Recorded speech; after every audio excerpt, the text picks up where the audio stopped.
So yesterday I had quite a bit of footage to show you. We had was that yesterday that we had John Campbell and Chippy interviews? Was it? I believe so, It was yeah. yeah. It's been a wild week of many things. Pat was also in attendance of a panel in which Chlöe was talking about the question was asked to her about how she manages being a voice for Māori and not speaking over Māori, and I really appreciated her comments on this one. So if I get my shit together, I'll show you I'll show you the video. Yeah, sound good? Yeah, sounds good. Yeah, I think we should do it. Do it that way. Sorry about the quality. I don't know why, but the last ones that Pat said were really bad quality. But you get the gist. The audio's there. In your space and what you've seen, because you want to be the helpful Pākehā, but you also don't want to overstep too.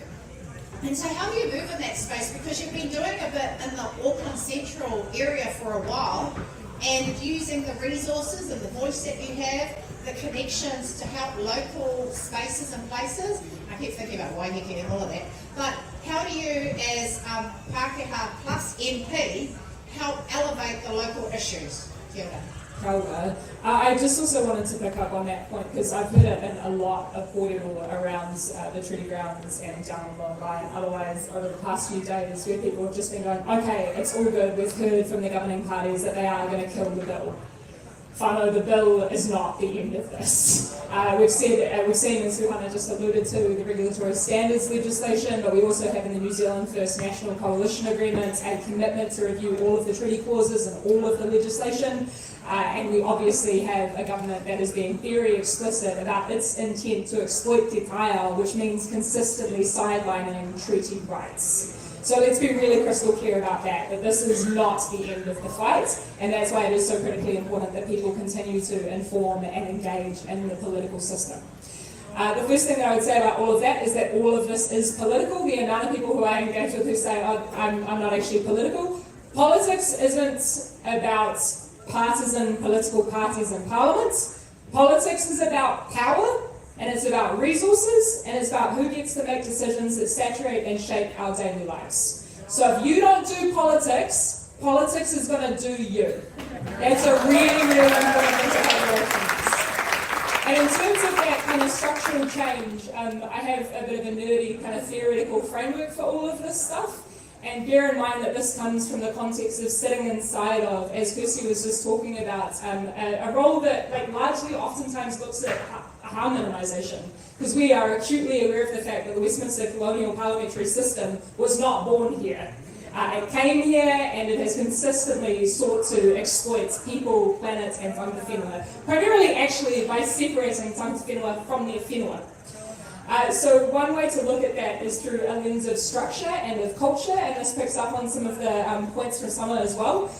Structure is the blueprint or the coat hooks or the social contract as we kind of understand it. It's the legislation, the regulation, the funding, the taxation, the incentives, the subsidies, the contracts, the procurement processes, the international trade agreements. But that stuff only gets its legitimacy from and can be delegitimized by culture. So culture here, I'm not talking about as synonymous with people's ethnicity or geographical background or religious practice or otherwise. I'm talking about culture from a design thinking perspective. And when you think about culture from that perspective, it's about a shared set of values. Let that sink in. Culture is about a shared set of values. So when we focus in that cultural space, when we focus in the space of stimulating this kōrero about the values that we prioritise or deprioritise, that we are creating an environment conducive to structural change. And the levers for that look like things like media, including social media. They look like education. Think about, for example, if this government doesn't completely rip up the New Zealand history and schools curriculum, the markedly different conversations that we will be having about co-governance in 5 to 10 years' time.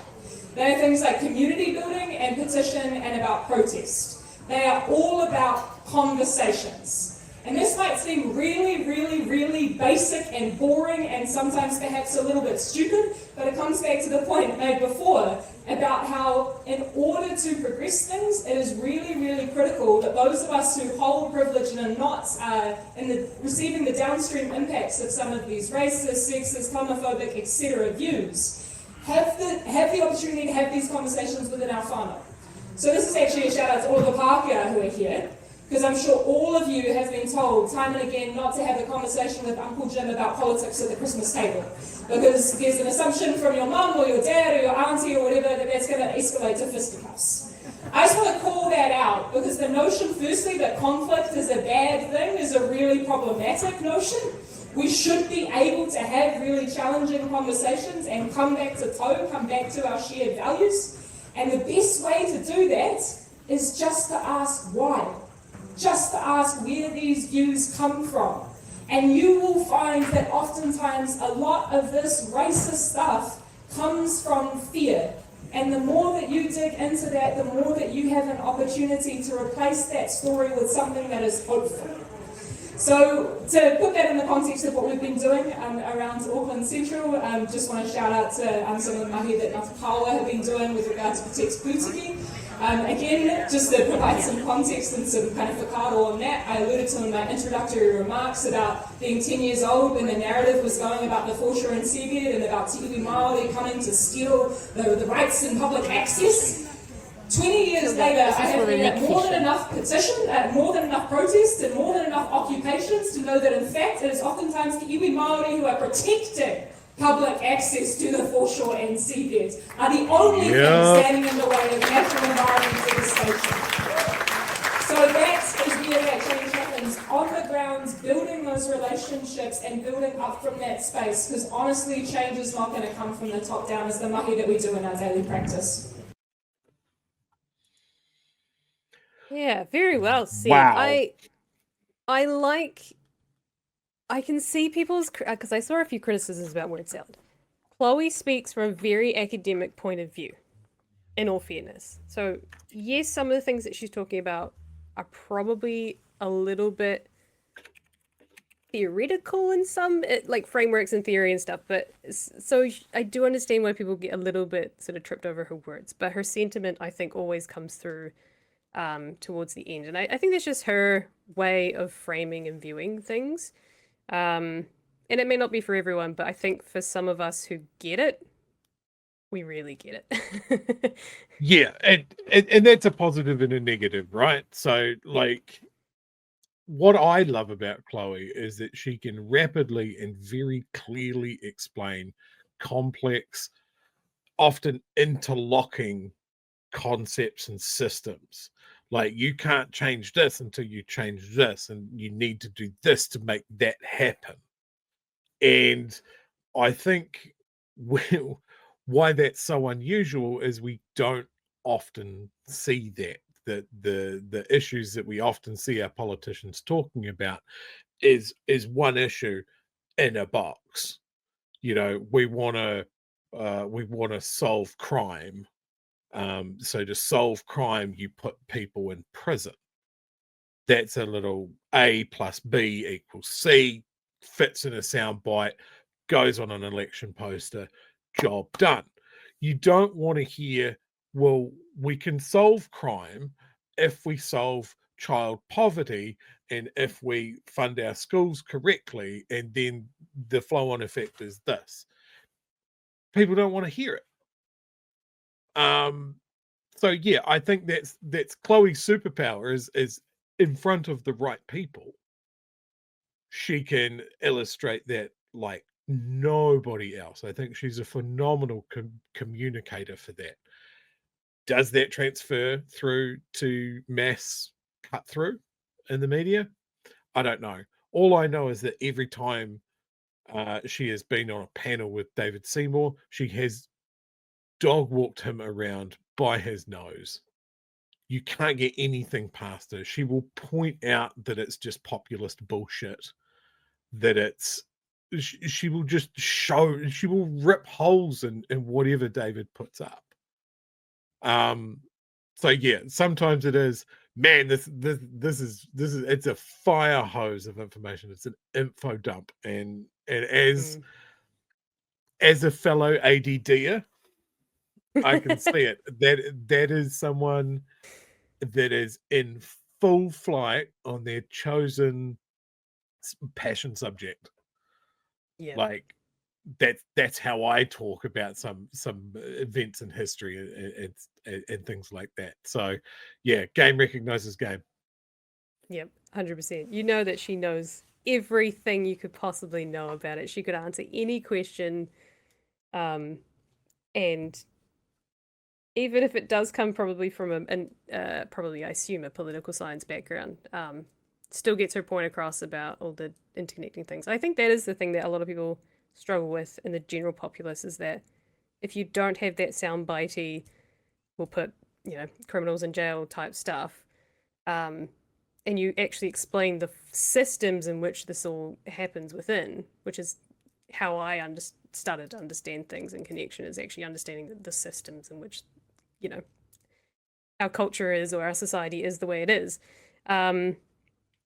Yeah, it just, you turn off a little bit, unfortunately. But yeah, we've got a lot of really deep-seated issues that can't be fixed with simple solutions, and thank God Chloe's in there actually articulating that.